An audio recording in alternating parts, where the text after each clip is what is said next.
Hi, my name is Riddell, and I teach in the Department of Information Science. My research is animated by the question, what do we do with a million books?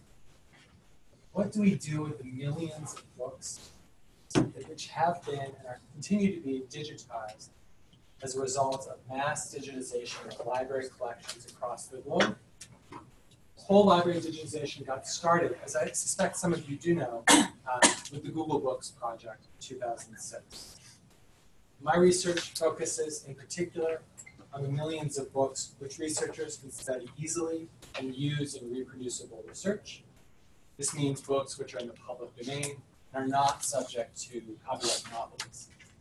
So books published, for all intents and purposes, in practice this means books published before 1923. And I claim that there are at least 3 interesting problems we can solve with these books.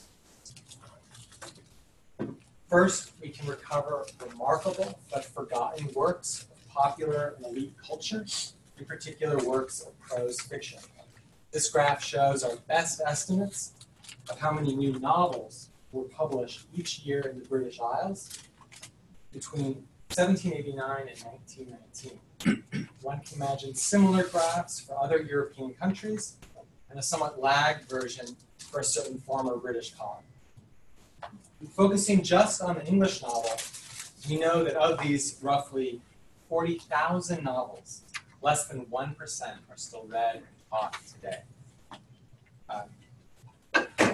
This select group of novels which we still read, the titles of which I think are familiar to many of you. The authors are authors like George Eliot, Jane Austen, and Charlotte Bronte.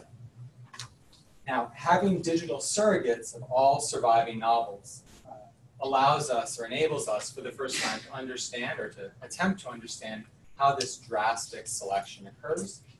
And it also allows us to discover forgotten rivals to canonical novels, forgotten novels that we feel comfortable saying were inappropriately neglected. The second thing we can do with these books is gain insights into the emergence of occupational gender segregation in creative industries, something which is with us today in industries such as book publishing and perhaps more visibly in film production. This graph shows estimates of the percentage of English novels associated with men and women authors. In 1800, most novels were associated with women authors. By 1900, most novels were associated with men authors.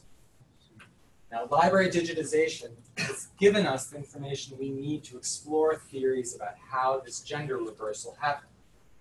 For example, one prominent theory, which we now can explore and probe much more adeptly, suggests that men were motivated to become novelists by the prospect of financial gain and expanding industry, and that moreover, men tended to see novel writing as an occupational empty field, which was, by their lights, currently unoccupied.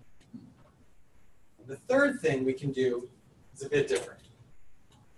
We can use computational linguistics and the text of surviving books to help people write. Among the millions of books whose full text is now accessible are many thousands of gems, works most professional writers alive today would recognize as unambiguously well-written and worth reading. It's now easy to imagine a system being developed much along the lines of the machine translation systems used by professional translators, which identifies patterns in high-quality prose works and uses those patterns to guide individuals when they write. Now, such a system would be of interest not only to novelists, but also to people writing film, television, and narrative video game scripts. The video shown here is a prototype developed by Robin Sloan, a novelist who happens also to be a programmer. And the prototype completes sentences for him as he writes, as you can see. And the candidate completions are drawn from a language model trained on a large corpus of public domain science fiction short stories. My work explores how we can develop these systems using available text corpora and make them useful for those laboring in creative industries. So that's 3 things you can do with a million books. Thank you.